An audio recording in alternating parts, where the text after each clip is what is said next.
Welcome back from the break, and it's good to know you have rejoined us again on the program. Good morning, Abuja, and it is coming to you from the Unity Station, NTA Channel 5, Abuja.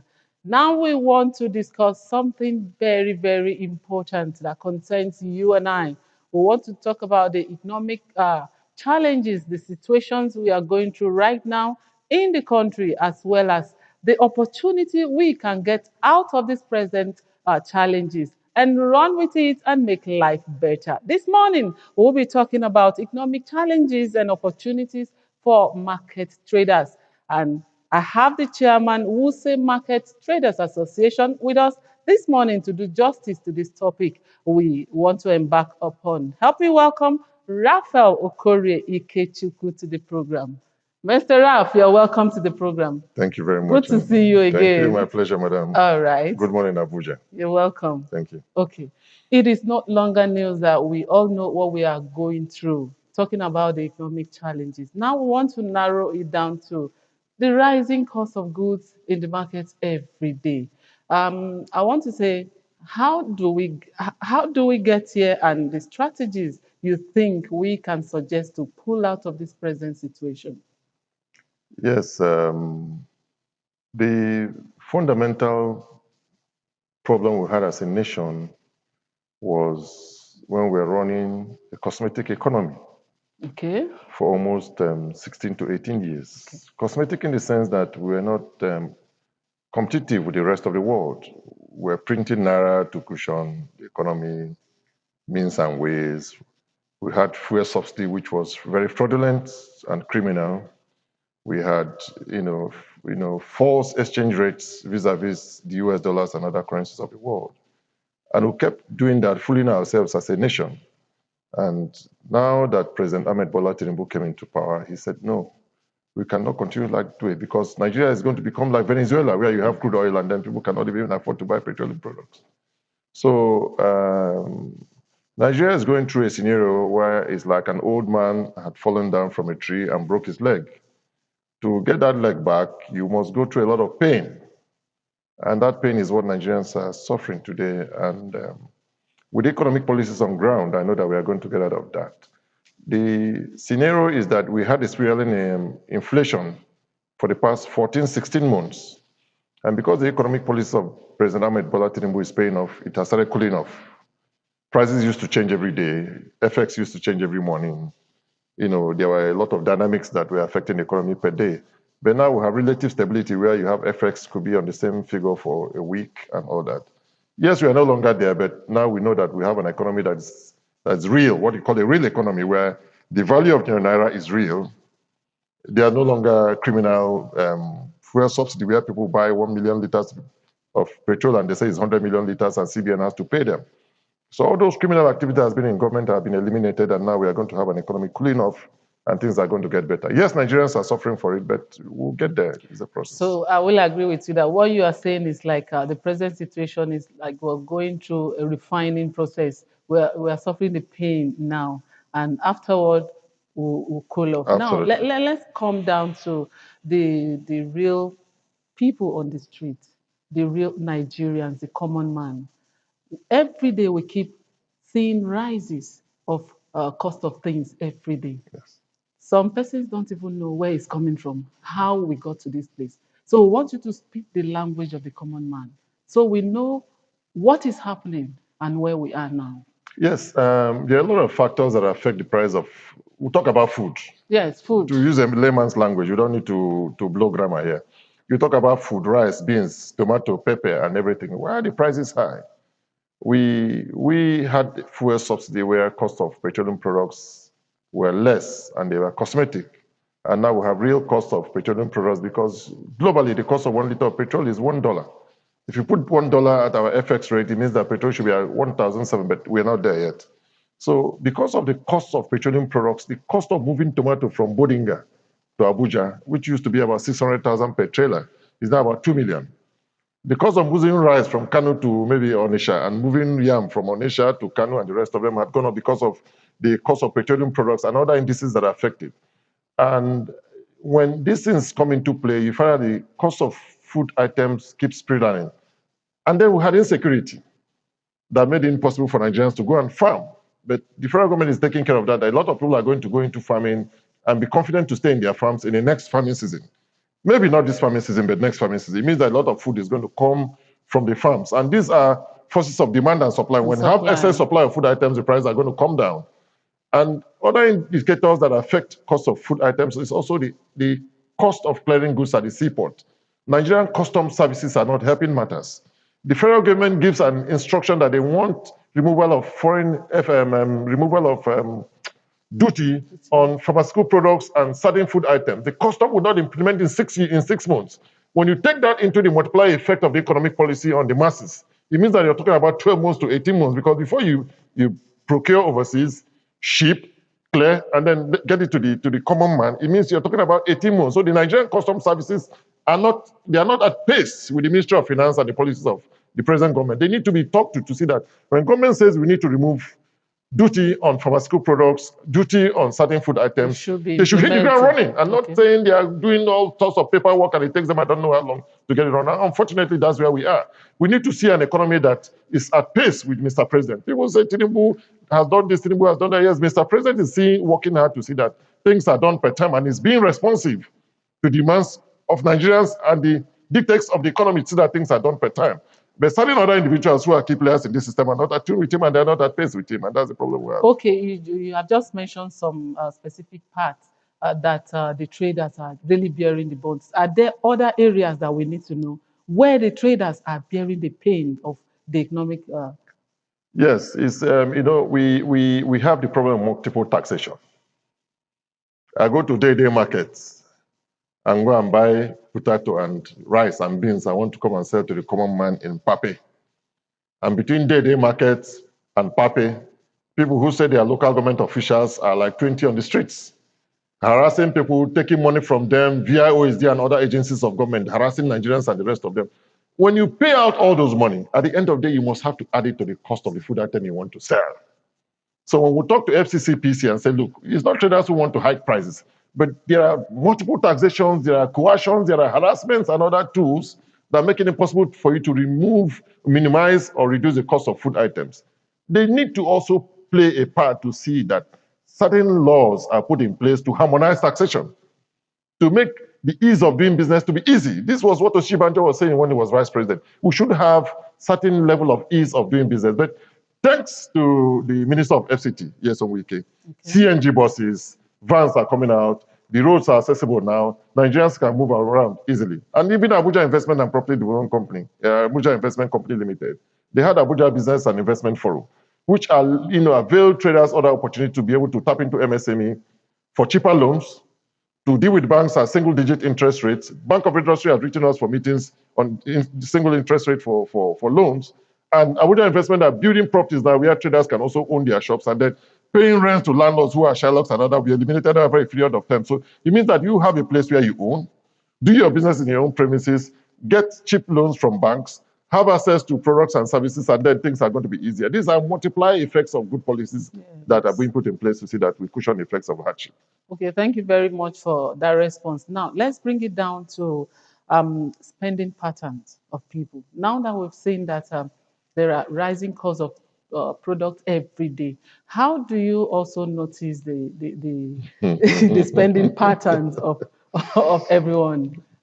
Yes, what women do now in the market when they come, they start from food items. Okay. They buy food items. Before you talk to us, let's quickly go on this break when we come back, because this sounds very interesting. Yes, thank you. Yes, we've been talking about economic challenges and opportunity we can see and run with it. Now let's go on this quick break. When we come back, we'll still be here to discuss. Welcome back. And if you're just joining, we are here talking about economic challenges and opportunities we can see from the present government. Before we went on the break, we were trying to respond about spending pattern. Yes. You send your wife to the market to go and buy stuff. You used to give her 500,000. She goes to the same market with 500,000 and she finds out that what she wants to buy, the price have gone up by 40%. She'll start from food items. If she used to buy a carton of milk, she'll buy a few sachets of milk. If she used to buy 10 tubers of yam, she'll buy 2 and all that. And then you find women don't come back home anymore with earrings, with fine, nice slippers, with some gowns they bought from the market, from the chain they made from others. So the pattern has changed that people are only now thinking about what they are going to be able to eat, feed their children, and then take care of medical bills and see how they are going to survive. And thanks, to the federal government initiative of mass housing, at the end of every year, people are struggling to raise money to pay landlords for homes. But the present administration under President Ahmed Bola Tinubu and the Minister of FCT are trying to do mass housing projects where people can pay as if you're paying, salaries and all that for, very many years, and then you'll be able to own your home as you pay. And with all these initiatives, you're going to take off some heat and pressure from families. So they have what we call spendable income. Yes, I am not happy about the minimum wage. I am not somebody who pretends the minimum wage is too meager for even Nigerian to survive on. But it's a step in the right direction. No government has done that percentage increment in minimum wage ever in the history of Nigeria. It means it's a stepping stone, it's a step in the right direction. And if that is built upon going into the realities of our economy in the next few years, we would have people earn livable income, what I call livable income that should be able to take care of you and at least 2 or 3 children, and then give you a sense of belonging as a Nigerian. This is where we hope Nigeria will get to, and every Nigerian will have a sense of belonging in the country, and things are going to be better for all of us. But spending patterns now have changed. I can't remember when last I bought clothes. I don't wear perfumes anymore. We no longer buy nice jewelries and wristwatches and all that. We have to think about We have what to think we about eat. how to eat and how to pay school fees and how to take care of aged parents and pay hospital bills. And those are the most important things. Dynamics have changed completely. Okay, yeah, like you give us a hope while we were talking that we are passing through a process and it will get better. Now, in your own way, what do you think should be the strategy on ground now that should cushion the effects of what we are going through right now? Yes, government would have to come up with palliatives. Palliatives is not establishing a ministry that will go and do cash transfers to individuals. Palliative should come in form of incentives. We need to see Abuja industrial layout, in a do industrial layout, fully developed, supplied energy so that industries will begin to spring up. It means that commodities are going to be churned out of those industries, and the force of competition, demand and supply will, affect the price of food items and other to come down. The present economy, the president has said that he's going to give crude for naira and petroleum products for naira. We expect to see that in the next 60 days, that the cost of petroleum products are going to come down, the cost of transportation are going to come down with it, the cost of food items are going to come down with it because the cost of haulage of food items are going to come down. All these decisions are going to have multiplier effects on the economy. We want to see a situation whereby we harness more our natural gas and feed the power plants with gas at a cheaper rate. The cost of electricity is going to come down. What we have in Abuja today is a fake band A plan of AEDC for people who have 3 hours of light to put them on band A. We need to have regulations that are strict. We need to have people penalized for doing things that are against the ethics and the provisions of the law. And then things will begin to take shape, and people begin to do the right things. If we put all the policies of President Ahmed Bola Tinubu in perspective, we find there's a roadmap. There's a genuine interest, there's a renewing effort to see that Nigerians are going to become better off for it. It's going to be painful, it's going to be difficult, but I can assure you in the next 18, 20 months, Nigerians are going to be happy for what we have. We believe you and we pray so. Now, let's talk about individual contribution. It is often said that you don't leave it for government alone. We talk about policies that should be set on ground to cushion the effect. But what do you think should be the contributions from individual to help out?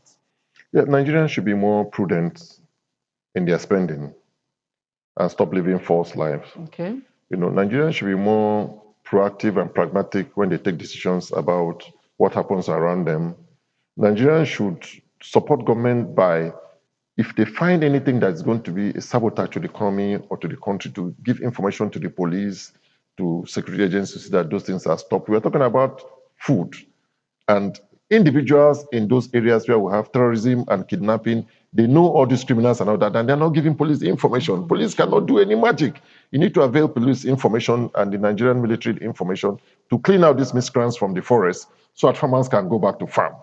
Nigeria should be able to utilize funds that are being budgeted for agricultural implements, provide those agricultural implements so that Nigerians can be able to have more food. Not when you give somebody who is in high place a contract to go and provide tractors and the rest of them and fertilizer, the man put it in the pocket and you're clapping for the man because he has given you 5,000. Nigeria should be able to avail ICPC, EFCC information about those who are undermining the efforts of government.